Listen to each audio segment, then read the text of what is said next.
Hi, we're here for Occupy Knoxville on 11/11/2011. I just wanted to discuss some of the issues. We don't have people before profits. We can see over the last 30 years that the average income for Main Street has gone down and the income for the very wealthy has just skyrocketed. So I brought this collection of graphs from Mother Jones. It shows that 1979 to 2005, the adjusted income has gone down for the bottom 20% of America by $5,600 annually.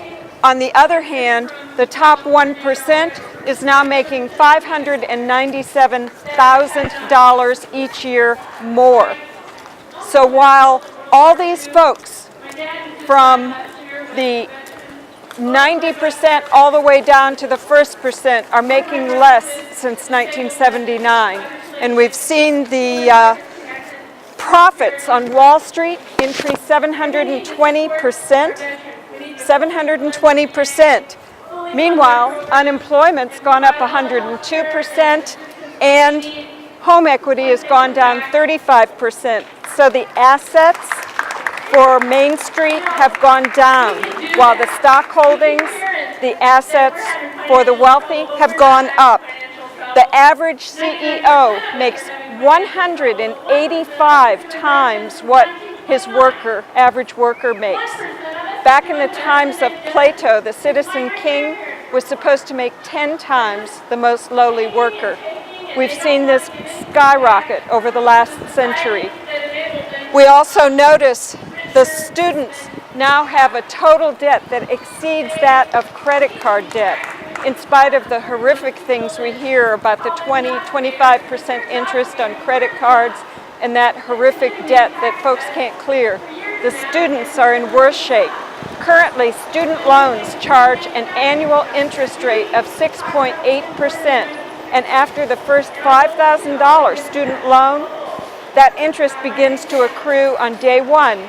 It doesn't begin after they graduate. It accumulates. The students come out with over $27,000 in debt, many well over $100,000. Finally, if you look at this box up here, you see 100 little squares. All the squares on the bottom, 90 of them, reflect the 90% of Americans. Then you look at a very, very tiny, tiny drop in the bucket, 0.1%, not even a whole box. And you compare the income. Those folks, 27 million per year. These folks on the very average, 31,000 per year. The average U.S. income for 90% is $31,224 per year. That's a big disparity. And yet we're told, tax these folks less. They're the job creators. I think they create jobs for the elected officials, not for the 90%. Thank you. Every time we can, we send her help. She's got a baby.